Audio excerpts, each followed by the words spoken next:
Salam, salam, outsider, le débrief commence maintenant.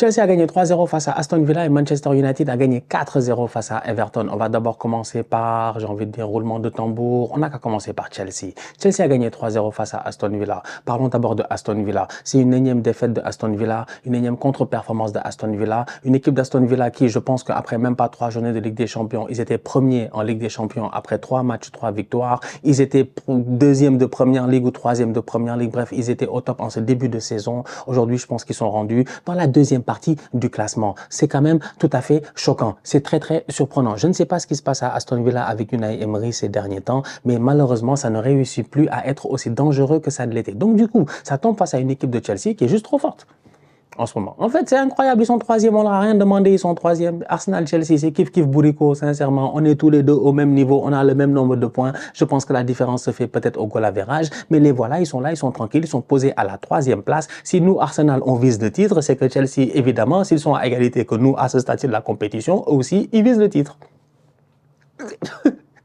Ils veulent aller où? Ils veulent aller où? Enzo Maresca se chauffe, venu de nulle part, sincèrement, avec son équipe qui, en début de saison, on n'était pas sûr, ça tergiversait un peu. Je regardais Chelsea et je me disais, défensivement parlant, comment vont-ils faire pour s'en sortir? Et pourtant, défensivement parlant, au cours des matchs et tout, on a vu une équipe de Chelsea devenir de plus en plus solide. Et c'est passé à travers une association en défense centrale qui, je pense, peut-être que ce qu'il leur manquait, c'est du temps de jeu ensemble, c'est de passer du temps ensemble, de jouer ensemble. C'est dommage. Aujourd'hui, ils ont perdu Fofana sur blessure pendant presque, je pense, 1 mois. J'espère qu'il va revenir rapidement.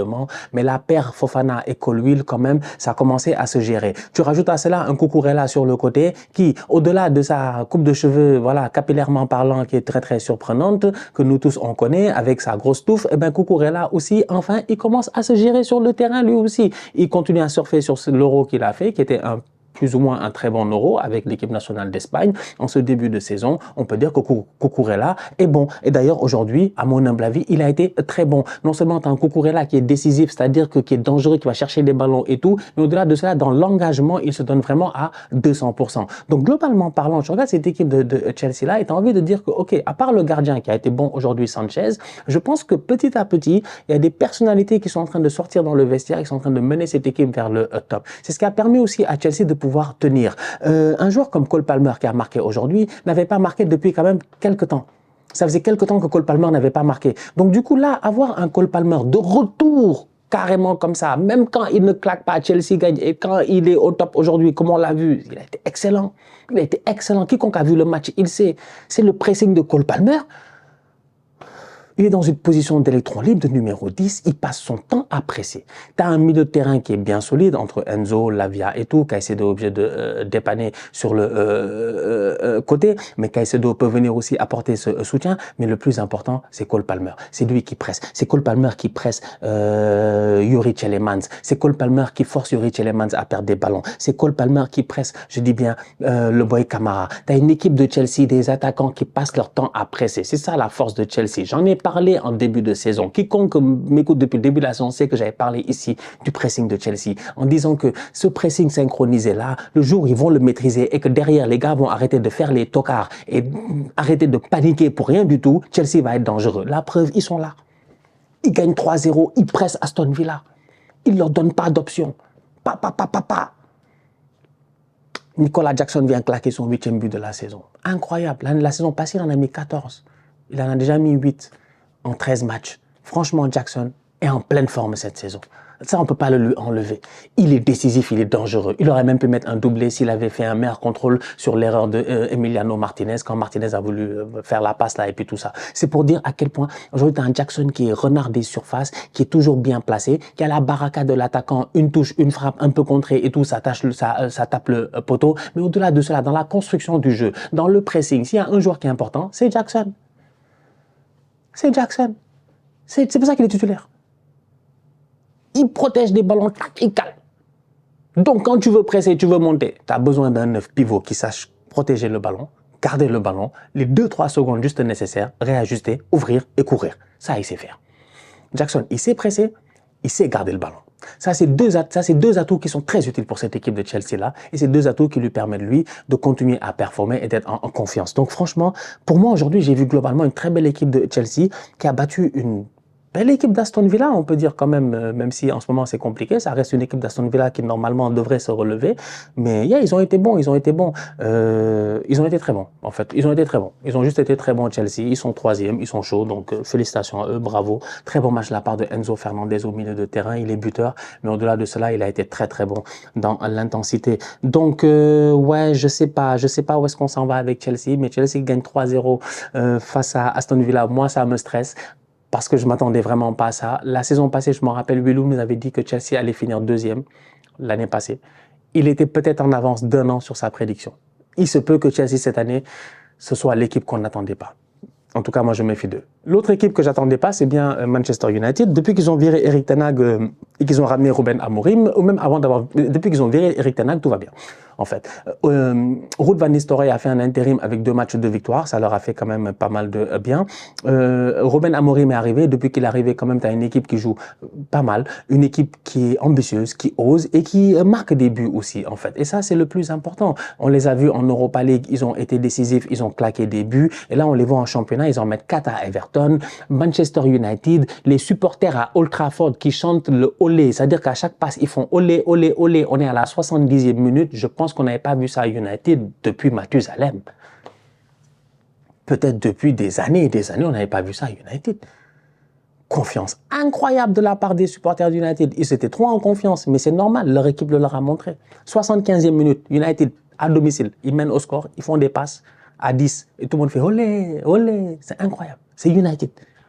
Ça montre à quel point, des fois, un coach peut changer la mentalité d'une équipe. Moi, je reste convaincu que United est une équipe avec du talent. C'est vrai que c'est des nullards.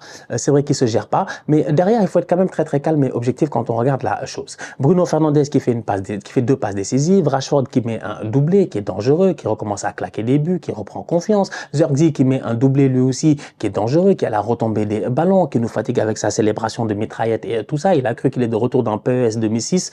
Pour les anciens, genre c'était Castolo, ça, c'est ça, je sais pas. Il est vraiment à l'ancienne Zirkzee. Donc tu vois en fait une équipe de Manchester United avec des joueurs qui sont talentueux, qui sont capables de performer. Si tu prends ces 2 choses-là ensemble, on va être très sérieux. Si tu prends ces 2 choses-là ensemble et que tu couples ça avec un coach comme Ruben Amorim, qui est un coach qui est en pleine confiance, ben je suis désolé, franchement, entre vous et moi, il n'y a aucune raison pour que Manchester United ne soit pas capable de continuer à grappiller des points. Mon seul problème, il est simple, c'est que le prochain match de United reste Arsenal. C'est ça le gros problème. Donc, ils sont bien en confiance, ils ont gagné 4-0 face à Everton et tout, mais s'ils peuvent se permettre de ne pas gagner face à Arsenal ou de se gérer face à Arsenal, parce que nous, on a un titre à aller chercher, ça me ferait du bien. Mais Ole Gunnar Solskjaer, quand il est arrivé dans cette équipe-là, on l'a vu quand même. Ils ont fait quand même de belles choses. C'est presque quelques joueurs qui étaient là et qui quand même ont performé. Rashford a performé sous Solskjaer. Rashford a performé sous Erik ten Hag. On l'a vu, première saison d'Erik ten Hag et tout là. C'est pas les Rashford, les Casemiro, je sais pas quoi. Les gars sont chauds en fait globalement parlant. Donc ça veut dire qu'il y a du talent dans cette équipe-là. Ils ont besoin d'être motivés. C'est des fainéants. En fait, United, de temps en temps, il y a certains joueurs, c'est des fainéants. Donc, les Rashford, les Bruno Fernandes, les Casemiro, à la minute où tu réussis à les remettre mentalement dans le game, je pense que tu es capable, normalement, de faire une belle saison. Et je pense que United, cette année, ils vont nous fatiguer et ils vont remonter très vite au classement. J'espère juste que ce ne sera pas dès mardi face à Arsenal, mais je pense qu'ils vont remonter très vite au classement. En plus, ça, ils vont récupérer des blessés. On n'a pas encore vu comment il s'appelle, Lenny Yoro, tout ça. Il y a pas mal de joueurs qui vont revenir. Le fait de récupérer Martinez, Licha Martinez, et puis d'avoir un Delict aussi de retour, ça fait du bien en fait, de voir tous ces gars-là au top en fait, de les revoir au top, de pouvoir compter sur eux. Onana est exceptionnel. Comment il s'appelle, Ahmad, c'est peut-être le meilleur joueur de Manchester United, je pense. Je peux beaucoup réfléchir, je pense que c'est Ahmad peut-être le meilleur joueur de Manchester United ces derniers temps, en fait. J'ai pas mieux. J'ai pas mieux. Il est incroyable sur le côté. Franchement, je ne m'attendais pas à ça. De tous les boys qui auraient pu percer, c'est Ahmad le dernier que j'aurais cru. C'est Garnacho, machin, mais pas Ahmad. Et pourtant, c'est Ahmad. C'est Ahmad qui fait le piston droit. C'est Ahmad qui fait piston, qui fait l'atelier, qui joue un tout petit peu plus avancé sur le terrain. C'est Ahmad qui est dangereux. C'est Ahmad qui doit avoir un penalty du 5-0 à la fin de la rencontre pour quiconque a vu le match. Oui, j'ai vu tous les matchs que j'ai débriefés aujourd'hui, absolument tous. Et j'étais concentré. On va être très sérieux. Il y a penalty. Amad est venu, il a fait double crochet, machin, il est rentré, les gars l'ont touché. Il y a penalty, ils n'ont pas sifflé. Ils ont tout simplement été exceptionnels aujourd'hui, Manchester United. Pas mal de joueurs très intéressants, des joueurs qui sont capables. Et comme je le dis, ils nous l'ont montré. United, c'est ça leur problème. Sous Solskjaer, sous Ten Hag, sous toutes ces ères-là où ça allait pas bien, il y a toujours eu au moins une saison de fulgurance. Après, c'est la constance le problème. Peut-être qu'Amorim va ramener ça. Si Amorim ramène ça, on est foutu. Moi, je vous l'ai dit, on est foutu. En fait, c'est ça la beauté de la première ligue. C'est que c'est un peu comme la NBA. Tu sais pas, en fait. Il y a toujours quelqu'un qui peut revenir au top. Même si City nous a fatigués ces 4 dernières années, 5 dernières années, il y a toujours quelqu'un qui peut revenir au top. Le retour de Harry Maguire aussi dans cette équipe-là va sûrement leur faire du bien. Luke Shaw qui revient de blessure aussi. Sans compter tous les autres joueurs au milieu de terrain, Ugarte. Franchement, moi, je pense que Amorim, dans les prochaines semaines, il va falloir faire très attention à United. Ils sont combien en classement en ce moment, juste pour voir? Pour avoir une idée un tout petit peu, Manchester United, 19 points, 25 points, ils sont à 6 points de nous, ils peuvent revenir. Hein. Il suffit d'une contre-performance contre United pour Arsenal et c'est déjà compliqué. Donc, ça promet. J'ai vraiment hâte de voir ce que ça va donner. Et ça nous promet aussi une très grosse semaine. Manchester United, Arsenal, donc de la Première Ligue, de la Liga, bref, ça va être chaud. La famille, on se capte très bientôt pour une nouvelle vidéo. D'ici là, on continue à liker, on continue à partager, on s'abonne. On est ensemble, on reste en santé, c'est toujours le plus important. Southsider.